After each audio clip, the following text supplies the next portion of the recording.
ఇలా మోదీ రేవంత్ రెడ్డి కుట్రలో భాగంగానే కవిత గారి అరెస్టు జరిగిందని చెప్పేసి ఇలా స్పష్టంగా అర్థమైపోయింది.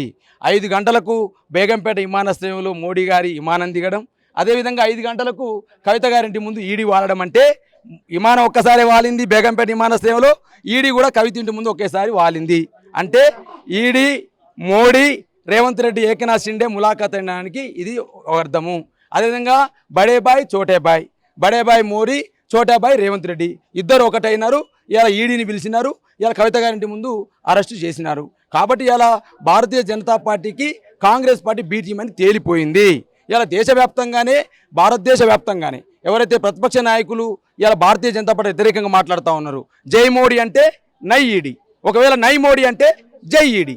ఇవాళ 100% మీ టీవీ ద్వారా చెప్తా ఉన్నాం సార్. ఒకటి, రాత్రిపూట మహిళను అరెస్ట్ చేయకూడదు, ఈడీ నిబంధనలో ఉంది. అదేవిధంగా ముందస్తు నోటీస్ ఇవ్వాలి, ముందస్తు సమాచారం ఇవ్వాలి, అదేవిధంగా లాయర్కి ఏదన్నా తెలియజేయాలి. కానీ ఇవాళ రేపు సాటర్డే సండే ఉన్నది. అదేవిధంగా సుప్రీంకోర్టులో నళిని చిదంబరం సంబంధించినటువంటి అప్పీల్లో కవిత గారు సుప్రీంకోర్టుకి వెళ్ళినది. సుప్రీంకోర్టుకి వెళ్ళినప్పుడు ఒక విచారణ అనేది వాయిదా పడ్డది సోమవారానికి. మరి సుప్రీంకోర్టుకు ఓ వాయిదా పడి మరి ఇలా విచారణ అనేది కొనసాగించే ప్రయత్నంలో భాగంగా అరెస్ట్ చేయడం అంటే కుట్రనే.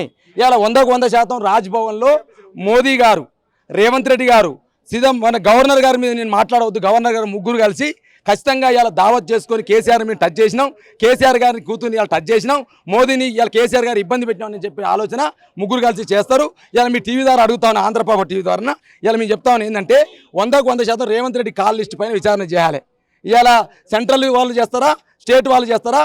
మోదీకి ఎన్నిసార్లు 100 కాళ్ళు చేశాడు రేవంత్ రెడ్డి. ఇవాళ ఎన్ని గంటలకు మీరు వస్తారు చెప్పండి సార్, నా స్టేట్ పోలీసుని పంపుతా అంటే రేవంత్ రెడ్డి కాల్ లిస్ట్ పైన విచారణ చేయాలని చెప్పేసి భారత రాష్ట్ర సమితి నుంచి భారత రాష్ట్ర సమితి అధికార ప్రతినిధిగా దూదిమెట్ట బాలయ్య యాదవ్గా కార్పొరేషన్ మాజీ చైర్మన్ డిమాండ్ చేస్తా ఉన్నా.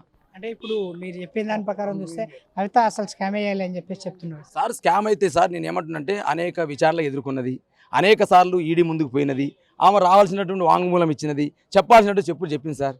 మరి ఎందుకు సార్ మోదీ ఇలా మల్కాజిగిరి రాగానే అది వచ్చిందా? నిన్నెందుకు రాలే? నిన్న రావచ్చు కదా, మొన్న రావచ్చు కదా.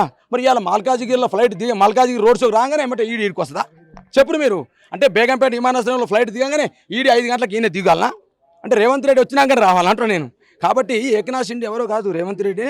మోదీకి ఇవాళ నేను చెప్తాను, మీ టీవీ ద్వారా మళ్ళీ డిమాండ్ చేస్తా ఉన్నా, రేవంత్ రెడ్డి కాల్ లిస్ట్ పైన విచారణ చేయాలి. ఇవాళ మోదీకి 100 కాళ్ళు చేసినాడు, అమిత్ షాకు 100 కాళ్ళు చేసినాడు. అదేవిధంగా ఇవాళ రాజ్భవన్లో రాత్రిపూట కెమెరాలను నిఘా పెట్టాలి.